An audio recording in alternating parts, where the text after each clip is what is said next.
Now let's move on. Let's talk about a third thing you can do with real estate. And this was very, very popular over the past decade. I'm curious to see how popular it still is. But one of the things you hear people talk about is, hey, I'm just going to flip some houses. I don't need to be, I don't deal with a renter. I don't want to handle that. I just want to buy a house and then I'll, put some lipstick on and then I'll just flip it. This is the entire business plan of Home and Garden TV. That's exactly HGTV shows you, they have every city in America is almost represented with this. And so when you think about this, if you look at this, according to ATTOM, the median house flip in 2022 made almost $68,000. So flipping a house should make $68,000. Well, Brian, you mentioned in show prep, I'm just going to throw out my go-kart math here. All I got to do is flip 15 homes to reach $1 million. That seems so digestible, especially over 10 years. Right? We could make this happen, but there's obviously, this is why, look, I love the TV shows because they're so fun. They appeal to, you see a pile of trouble. And then you see by the end of it that these people turned this ugly house into a beautiful house, and then they did it in a short period of time, and really 30 minutes, and they made almost six figures. Why don't we all do this? Obviously, there's some flaws to this process. Yeah, so here's the very first flaw. You have to factor in all the missing costs. There's closing costs every time you have a transaction. In order to actually flip the house, you're probably going to have to put money into it for renovation costs. You're going to have taxes that you're going to have to carry. There are other things that come into it. So just thinking about your gross profit is not going to be as valuable. You need to be focusing on net profit to be able to get to that $1 million. And so I don't know that each home flip is going to be quite as profitable as they make it seem. Well, even though it was only 15 transactions, this would still require that you're flipping multiple homes, meaning you're essentially doing this every 8 months. So you've got them in different, probably modes of rehab. And this doesn't happen overnight. And I also don't think it's the easiest thing to find the deals, because if you have to do this, 6 to 9 months is an aggressive time frame for highly experienced flippers for renovating and turning these dogs into beautiful gems.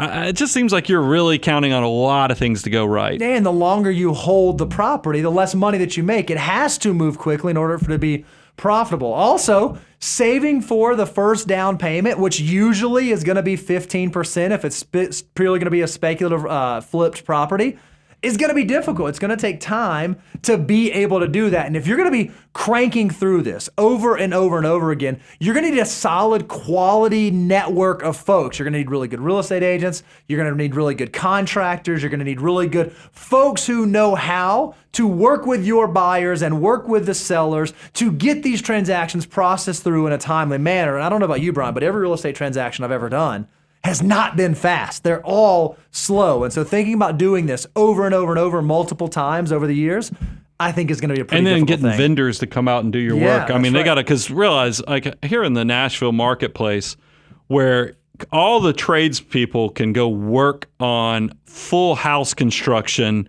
they don't like to do one-off projects. I can just go ahead and tell you, because they look at their time as money, and it's hard to get them to go over. So that quality network is going to take time to build, or even for you to create. For you have tradespeople that work directly for you. That's going to take a period of time, so that's not going to happen overnight. So 10 years, once again, is going to really squeeze that. And then the last thing that I think is important is timing. Bo, I know for a lot of people pre-Great Recession, we thought real estate only goes up. God ain't making any more land, right? You hear it. God doesn't make more land, but if we use history as a guide, we know that there might be some caution tape around this. Yeah, if you're going to be flipping, buying something and selling it for more, you really need the housing prices to go up. You need it for them to increase. And right now, when we think about these last couple of years, it seems like that's the way that it works. But if you look at real estate prices from 2007 all the way till now, well, you can see during the Great Recession from 2007 really till about the middle of 2009, beginning of 2010, real estate prices dropped 19%. And then you can even see since the highs in 2022 until now, real estate prices have come back 13%. So if you're trying to buy and flip and buy and flip and buy and flip and buy and flip, but the market is not moving in the direction that you need it to move, it's going to make things a little bit more difficult. Those down periods are death, because what happens is leverage debt. We love it. You hear everybody talk about it, how great it is, but this is what the Achilles heel of leverage is that that more than, I mean, because 2007 all the way through 2009, that's probably 24 to 30 months that we're seeing that nobody's buying in that property. The more you hold it, you're still going to have to cover all the note payments. You're going to have all the repairs. You're running multiple projects. This will eat you alive. It will actually consume you whole, and you'll be like, man, how did I get to be such a knucklehead? This is why be very careful with real estate. And that's why we even came up with, before you buy real estate, there's some things you ought to think about. Yeah, we love real estate. Do not mishear us. We're not suggesting that we don't. We love it, but you need to go into it with your eyes wide open. The first thing you ought to think about, real estate has large phantom costs that you need to be aware of. It's not simply, how much can I buy a piece of real estate for, and then how much can I sell a piece of real estate for?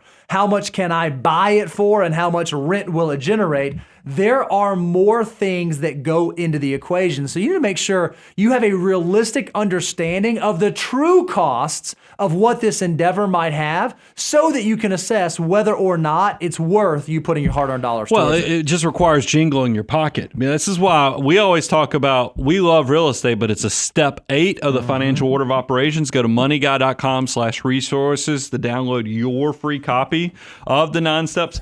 But it's a step 8 because you've got to have enough money to weather the bad times, but also to cover all those phantom and friction costs we talked about. I think a good example of this, Bo, Graham Stephan. We've covered Graham's stuff. He's got millions of followers on YouTube. We know his financial foundation and success came from working in the real estate marketplace. But a lot of people skip the step that Graham built up over $200,000 before he kind of went deeper into this whole real estate game. It's not something you start from zero at. You better build some foundation underneath you. And if you are going to do real estate, make sure that it's a part of your portfolio, not your whole portfolio. I mean, you mentioned, Brian, we have a lot of real estate between the two of us, but we also have other assets as well. So diversification can be your friend when it comes to building your financial wherewithal. Because what you don't want to do is be on this path where you're going to try to get to millionaire status. You're going to try to build the wealth, and you do it solely and exclusively in real estate, and you just get unlucky that you're trying to do it in a bad real estate market. So let it be part of your portfolio, not the sum total of the portfolio. And then it needs to be long term. You're in this for the long game. And the fact that, look, when you hear about big investors, what is it, Kiyosaki talks about the 100 rental property, that doesn't happen overnight. I think that scale happens over a long period of time. When we're talking about real estate, it typically starts with one home. It builds up over time. You don't do this all at once because you'll overload the system. You'll overload your financial